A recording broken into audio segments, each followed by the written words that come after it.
What's going on, guys? We are finally here. We are going to be talking about Transformers War of Cybertron Kingdom. Finally. And again, there is a lot to discuss, and I will try to get in as much as I can. But at the same time, not entirely sure if I'm going to be able to put all this in here. But this was absolutely great, amazing slash intense.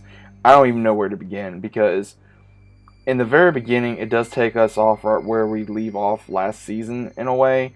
And again, I'm not entirely sure if this was going to be the last season or not. So again, don't quote me on that.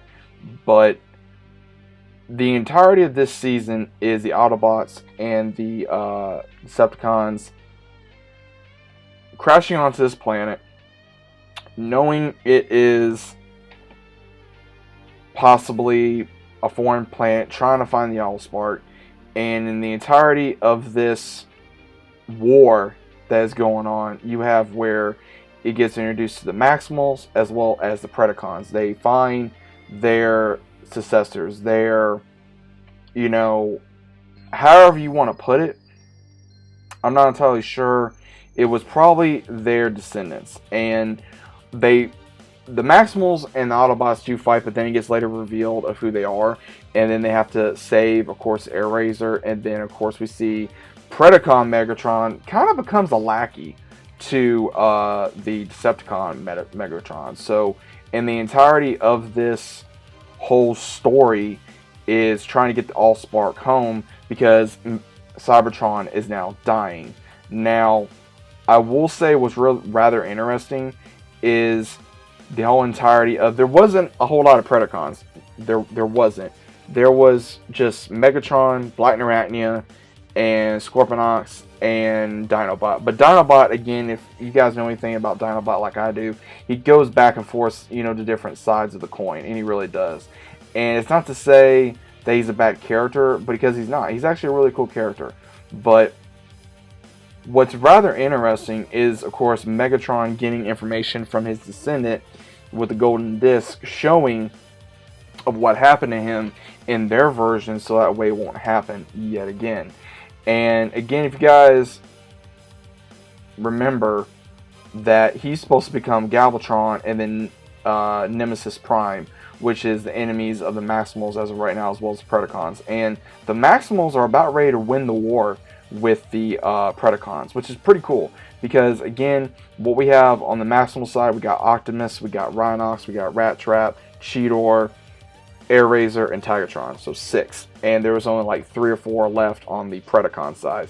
Now again, I will say the major downside of this whole entire season was, unfortunately, we did not get the original voice cast for the Beast Wars. Now again, that was a big problem for me because, again, if anyone grew up with the Beast Wars like I did, that's going to be a major problem for you. It may or may not be, but it was for me. I like the way it looked. The animation was good. It was very well developed. I think that for the way that they handled this season was rather interesting, for all of them trying to come together for a common goal rather than just trying to kill each other for the Allspark, which is again what we're seeing throughout the entirety of the season.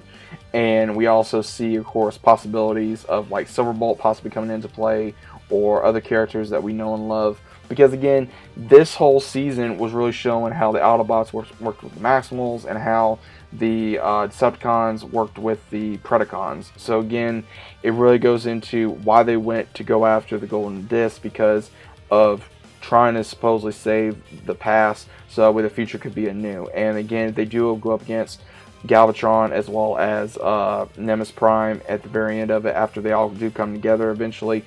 And what's rather interesting, and I will say this, is the way they did Dinobot. The way they really did Dinobot was rather almost like he did in the original, but he was rather conflicted. He did not trust Megatron, or his version of Megatron, or the other Megatron, because all he wanted was to have honor, and he actually did die with honor. I will say that he does die. He does have honor in this. Now, I will say this: they made this version of Megatron almost like a wimp. They really did. And when I go back to the original Megatron, he was so power hungry, just like the other one. And if you really look at it, Megatron is actually not a very smart person. He's not, because he constantly has people trying to betray him.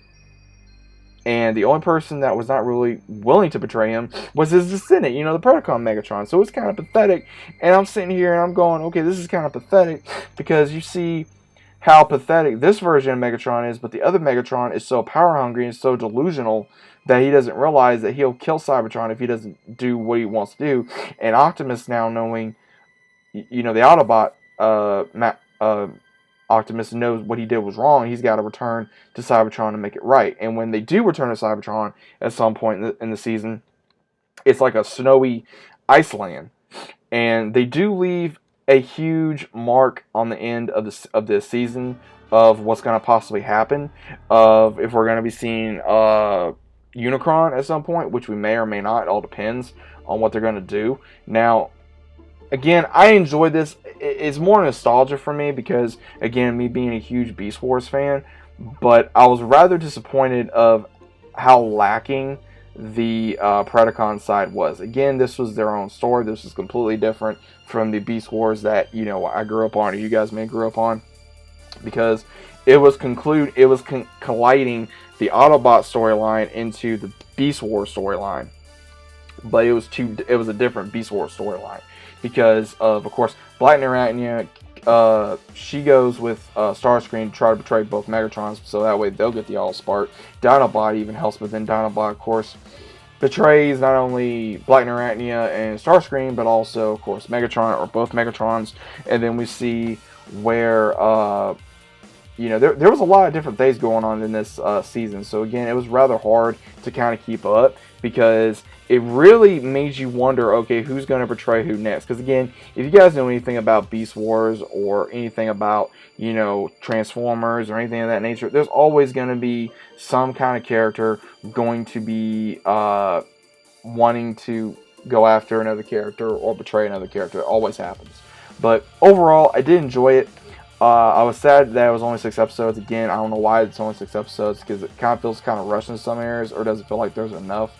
And it kind of felt like there was a little bit lacking in the last season, and also a tiny bit in this season. Only reason why I say that is because I felt like they could have gone a little further into the possibility of what they could do this season with the Beast Wars now. And now we have the the Maximals as well as the Predacons now on Cybertron at the very end of this. It really makes you wonder what else can happen, because they could be deleted out of existence, or they could just live on throughout their lives and just, be allies with the Autobots and help them get maybe another war against the Predacons / Decepticons. But again, we don't know if that's going to happen or not due to the ending. So it's just gonna see what happens at the very next of the possible season, or another series maybe, or something else, don't know. But either way, let me know what you guys think about this down in the comments down below. Did you guys watch the new part of Transformers? If you did, let me know what you guys thought about it. If you guys are new to the channel, let's do about subscribing. Leave a big fat like on the video if you guys enjoyed. Hope you guys are enjoying the content. More content coming out to you as soon as I can. And let me know what you guys thought about it. If you did, leave a like. Also subscribe to the channel if you're new. Click notifications so you guys are notified every time I upload. Go ahead and watch the entire series over again. I may just do the same, so that way I'm a little more refreshed. And this may have me go toward other Transformers series that I was never really keen into watching, but I may watch now. So let me know what you guys think once again. And as always, see you guys on the next one.